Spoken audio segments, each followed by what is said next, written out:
ఎక్కడ వివక్ష ఉంటుందో, అణిచివేత, పేదరికం ఉంటుందో అక్కడ ఎంఆర్పీఎస్ నిలబడి పోరాటం చేస్తుందని, ఎంఆర్పీఎస్ ఎస్సీ వర్గీకరణ కోసమే కాకుండా న్యాయం అనిపించిన ప్రతి సమస్యపై పోరాటం చేస్తూ వస్తుందని మాదిగ రిజర్వేషన్ పోరాట సమితి వ్యవస్థాపక అధ్యక్షులు పద్మశ్రీ మందకృష్ణ మాదిగ తెలిపారు. కేంద్ర ప్రభుత్వం నుండి పద్మశ్రీ అవార్డు అందుకున్న మందకృష్ణ మాదిగను ఆత్మీయంగా సన్మానం చేసుకుని సింగరేణి మాదిగ ఎంప్లాయీస్ అసోసియేషన్ ఆధ్వర్యంలో శుక్రవారం గోదావరికని పట్టణానికి ఆహ్వానించారు. ఈ మేరకు శుక్రవారం సాయంత్రం గోదావరికని పట్టణానికి వచ్చిన పద్మశ్రీ మందకృష్ణ మాదిగకు ఘన స్వాగతం పలికారు. గోదావరికని మున్సిపల్ కార్యాలయ సమీపంలోని అంబేద్కర్ విగ్రహానికి మందకృష్ణ మాదిగ పూలమాల వేసి నివాళులర్పించి ర్యాలీగా రాజేష్ థియేటర్ సమీపంలో జ్యోతిరావు పులే విగ్రహం వద్దకు చేరుకుని పూలమాల వేసి నివాళులర్పించారు.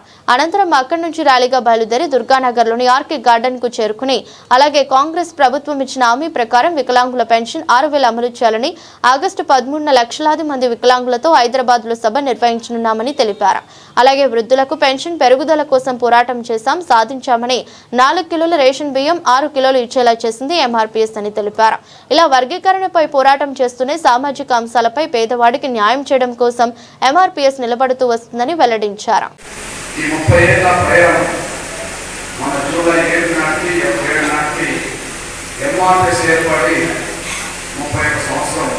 జూలై 7 నాటికే ప్రారంభించింది.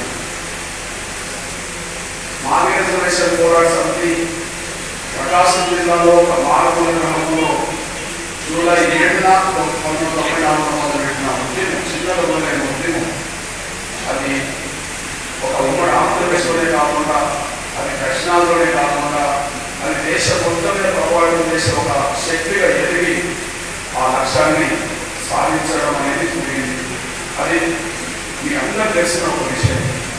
అయితే మాదిగ రిజర్వేషన్ పోరాట సమితి ఈ ప్రయాణం, ఈ ప్రస్థానంలో ఒకవేళ పద్మశ్రీ రావడం అంటూ జరిగిన ఈ సందర్భంగా మీరు పద్మశ్రీ వచ్చినందుకే మీరు అభిమానంలో లేదా సన్మానంలో కార్యక్రమం మీరు పెట్టినట్టు భావించుకుంటే అది కేవలం వర్గీకరణతో ముడిపడి లేదని, ఈ సమాజం కోసం విమర్శ చేసిన పోరాట ఫలాల వల్ల అది ఆ గౌరవం కేంద్ర ప్రభుత్వం ప్రకటించాల్సి వచ్చిందని చెప్పి ఎంఆర్పీఎస్ చేసిన పోరాటాలన్నింటినీ కూడా అది గుర్తు చేసుకొని రాష్ట్రపతి అవార్డుకి సంబంధించిన మన బుక్లెట్లో ఎంఆర్పీఎస్ చేసిన పోరాటాల ఫలాలన్నీ కూడా సమాజానికి ఎన్ని రూపాలు అందిలేవో వాటన్నింటినీ కూడా అందులో పొందుపరిచిన చరిత్ర కూడా ఉందనేసి కూడా గుర్తు చేస్తుంది.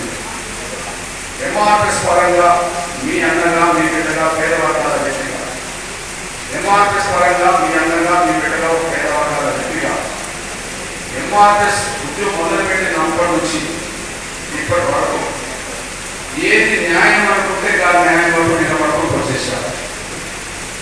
ఎంఆర్పీఎస్ పరంగా ఉద్యోగం మొదలుపెట్టిన నుంచి ఈనాటి వరకు అది వర్గీకరణ విషయం న్యాయం అంటే న్యాయం అయితే నిలబడతారు. అది న్యాయమా కాదనే విషయం సమాజం మొత్తం తెలిసిపడేసింది. అట్లనే ఒక న్యాయమైన అంశాలు మాట్లాడాల్సుకోలేదు.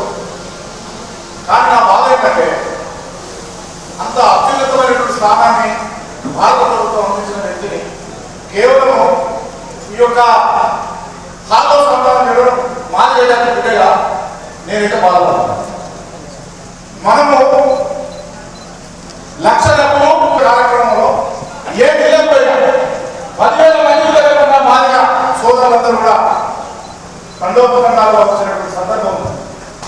మన నాయకుడు మనలో తక్కువ చెప్తే ఇవాళ ఈ యొక్క కార్యక్రమాన్ని నేను చెప్పాను. మా అభివృద్ధి సుమారుగా 5,000 మంది 10,000 మంది గడి సంవత్సరంలో బయలుదేరబడ్డ సన్మానం చేయాలి అని చెప్పారు. కానీ సరే ఏదో ఆయన తోసిన కార్యక్రమం చేసి మనం అందరం పాల్గొనడం.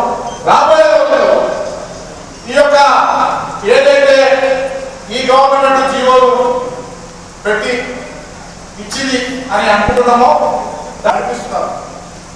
అది మన ఫలాలు అంతైనా అంతయా అందరికంటే ఇంకేం చేయాలి? మనం మందకృష్ణ మాదిగ చెప్పాల్సిన అవసరం లేదు. ఇంకా కేవలం ఎమ్మెల్యేలకు డాక్టర్ బాబాసాహెబ్ అంబేద్కర్ వాళ్ళు ఎమ్మెల్సీలు, రాజ్యసభ సభ్యులు, వీళ్ళకి ఎందుకు రిజర్వేషన్